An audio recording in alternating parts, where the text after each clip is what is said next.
Week 4 is in the books, so let's dive into some players that I'm looking to trade for right now. Starting with seemingly everybody's least favorite wide receiver now in Ladd McConkey, because he's the wide receiver 3 on the LA Chargers, plain and simple. Quinshon Judkins is the fantasy wide receiver 4, Keenan Allen is the fantasy wide receiver 8, and then Ladd is all the way down at wide receiver 50, averaging 8.4 PPR fantasy points per game. Quinshon Judkins, Keenan Allen, both over 35 targets. They're over 230 yards. Quinshon Judkins actually over 300 yards, and each of them have 3+ touchdowns. Meanwhile, Ladd is sitting at 27 targets, only 174 yards, and he hasn't even scored yet. And honestly, the pass catching ability of Amari and Hampton has also been kind of undercutting Ladd's production too, as an elite option for Herbert underneath and at the line of scrimmage. So Ladd's getting beat for targets all over the field, and he has struggled for fantasy football because of it. So despite all of that, why are we buying Ladd McConkey right now? Well, I can guarantee you the person who drafted him in your league is absolutely sick of him and might be considering even cutting him very soon. So you can probably get him extremely cheap. But also, Ladd is still a very good wide receiver on a very good team, seeing very good target numbers every week, and he just hasn't done as well on those targets as Quinshon Judkins and Keenan Allen. And because they're all on the same team, we are directly comparing their success to Ladd McConkey's failures, and we hate Ladd even more. But Ladd McConkey is averaging 7 targets per game, which is more than DK Metcalf. It's the same as Marvin Harrison Jr. and Deebo Samuel, and it's 1 fewer target than AJ Brown. It's not an elite target volume, but that is more than enough for a weekly flex start with wide receiver 2 or higher upside if he starts catching touchdowns. He actually averaged 7 targets on the dot last year as a rookie too, and even from week 8 on, when he was on fire last year, still only averaged 7.3 targets per game. And if you look at his game log from last year too, he would have stretches of not scoring touchdowns and just being a fine PPR play, and then boom, 2 touchdowns in one game, another one or 2 weeks later. So if we assume that Ladd's end of season numbers are kind of around 70 receptions, maybe 900 yards, 4 total touchdowns, well, that means he's going to average 11.5 to 12 PPR points per game for the remainder of the year, which again, isn't that great and not anywhere close to his expectations from where he was drafted, but that is still a top 36 fantasy wide receiver and over 3 fantasy points per game better than what he's producing right now, which means he is the perfect fantasy football buy low. I just don't believe he's going to be this unproductive all year. He's not going to score touchdowns. And what if Quinshon Judkins or Keenan Allen were to get hurt at any point this year and the target share gets condensed into 2 wide receivers instead of 3? Quinshon Judkins missed 2 games last year. Keenan Allen, we know, is no spring chicken. He's missed at least 2 games each of the past 3 seasons. He's missed 4 or more games in 2 of those 3 seasons. I'm not buying Ladd, waiting for that injury to actually happen, but I think he's a solid wide receiver 3+ moving forward, who then has a much higher weekly upside if Quinshon Judkins or Keenan Allen were to get hurt, and you can get him immensely cheap right now. I think it's possible for you to flip wide receivers like Keon Coleman, Romeo Doubs, Tyquan Thornton, Troy Franklin, Alec Iomanner, Stephon Diggs, Josh Downs, Calvin Ridley, or Cooper Kupp for Ladd McConkey right now. I would also be willing to trade Jerry Jeudy, DJ Moore, and Jameson Williams for Ladd McConkey because I just think that he's a better wide receiver. He's still seeing good volume, and he has a better floor than most of those wide receivers have ceilings right now.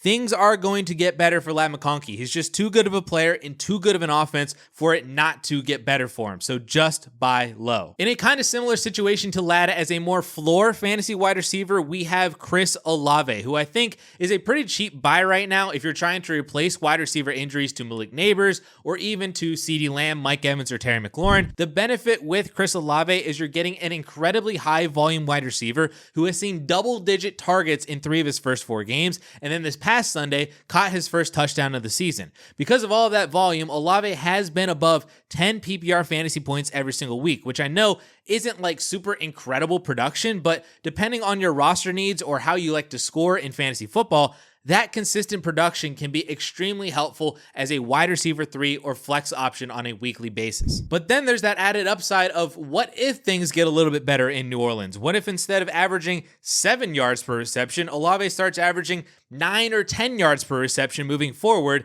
and now his 6 for 50, 7 for 55, 10 for 57 stat lines start turning into 6 for 60, 7 for 75, 10 for 100. He gets a touchdown thrown in there every once in a while, and his floor goes from from 10 to 11 fantasy points up to 12, 13, 14 fantasy points with a ceiling of around 20-ish instead of 15. I don't think that's out of the range of possibilities, especially when the Saints have the second easiest rest of season schedule for fantasy wide receivers in the entire league, and their next 6 matchups are against the Giants, Patriots, Bears, Bucks, Rams, and Panthers, and all but Carolina are currently sitting in the bottom 12 in adjusted fantasy points against wide receivers, and Carolina is at 15th, so they're just average against the position. So Olave's schedule is pretty great for the next 6 weeks up until his week 11 bye. So if you're looking for replacement production and you need to stack some wins here and there over the next few weeks to stay in your fantasy playoff hunt, Olave could be exactly the person that you want to buy right now. I would be taking all of those wide receivers I just mentioned to go buy Ladd McConkey for and add another either bench running back, bench tight end to go get Chris Olave.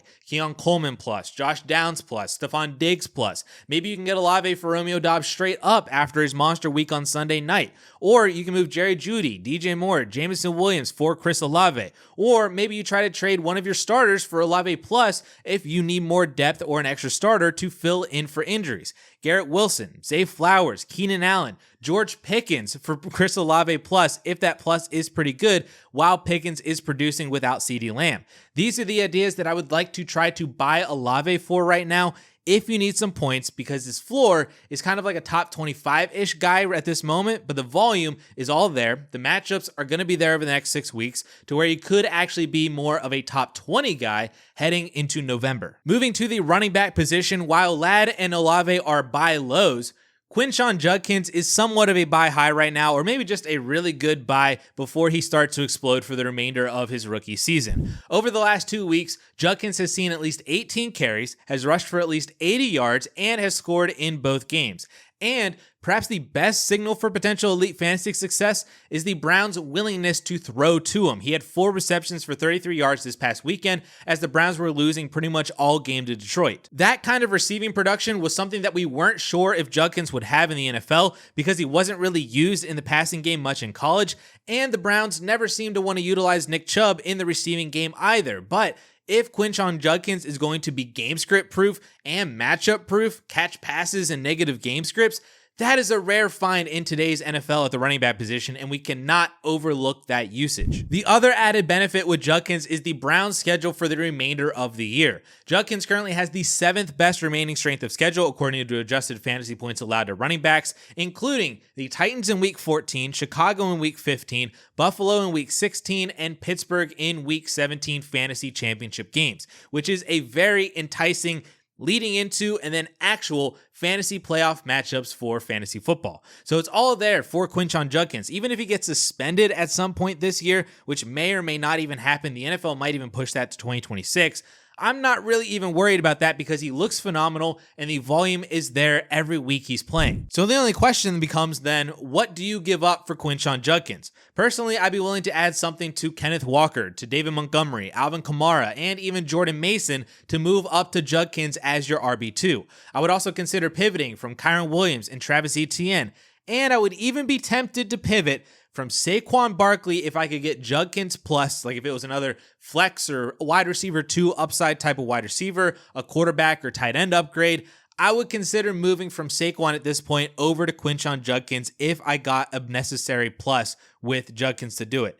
If the other person needs a wide receiver instead, I would try Ricky Pearsall, Marvin Harrison, maybe you'll sell Holland DK after his big week, Zay Flowers, Garrett Wilson. Guys like that are in Judkins' range right now, and you might even get something added with Judkins if they're desperate enough for some wide receivers. Lastly, now that we're 4 weeks through the season, it is time to start looking at Rashee Rice and George Kittle returning to the field and returning to our starting lineups. This advice is specifically for those of you who are 4-0 or 3-1 and you've missed all the injuries so far. Your team is great, you have good depth, but maybe you could push your chips in a little bit more this year and you can upgrade that wide receiver 2 or that tight end position. It is also possible that the teams who have been sitting on Rice and Kittle are kind of struggling right now after not having them for multiple weeks, but they spent high draft capital to get them over a month ago in your draft. So if they're hurting for points and wins and you're not, a trade can definitely get done here. I don't think I need to convince you as to why you should buy George Kittle. He is a top 3 fantasy tight end when he returns, presumably in week 6 after his 4-week stint on IR,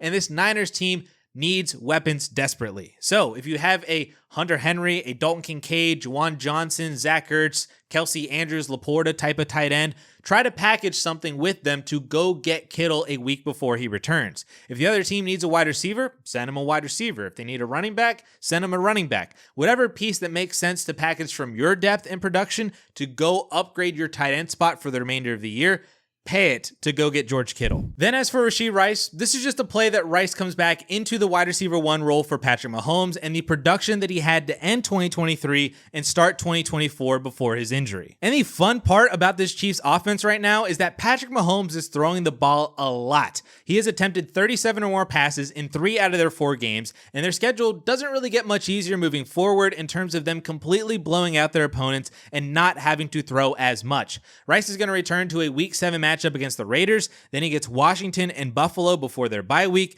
then after the bye he gets Denver twice, Indy, Dallas, Houston, LA, and Tennessee, many of which could be big-time shootouts against really good offenses, or they're against soft enough defenses that Rice can just pick them apart. And they really do need Rashee Rice back. I mean, the fact that Juju Smith-Schuster and Tyquan Thornton are producing kind of decently in this offense tells me everything I need to know about what Rashee Rice can do as the wide receiver 1 again. And if he does fall right back into that old role, that is a top 12 rest of season wide receiver for fantasy football. So if you are a team that can handle not having him for 2 more weeks, I would be buying him using a top 30 wide receiver on your roster or even on your bench. Guys like Ricky Pearsall, Tyreek Hill. Maybe you trade away Brian Thomas Jr. Maybe you trade away A.J. Brown. Maybe Marvin Harrison Jr. Maybe it's Jalen Waddle plus, Jacoby Myers plus, Terry McLaurin plus, T. Higgins plus. Maybe you can sell high on Wan'Dale Robinson right now as the wide receiver 1 without Malik Neighbors. Maybe you trade down from Garrett Wilson, trade down from Zay Flowers. Maybe you even trade down from Jamar Chase if you get a good enough running back or another wide receiver back with Rashee Rice. Again, this only works if you are one of the best teams in your league and you have the depth and you have the firepower to make a move like this, because if Rashee Rice hits, as I mentioned, he is a fantasy wide receiver 1 over the second half of the season. But if you're looking for some other names to buy or just moves to make in general after week 4, I highly recommend checking out Caleb's video from earlier this week right up here.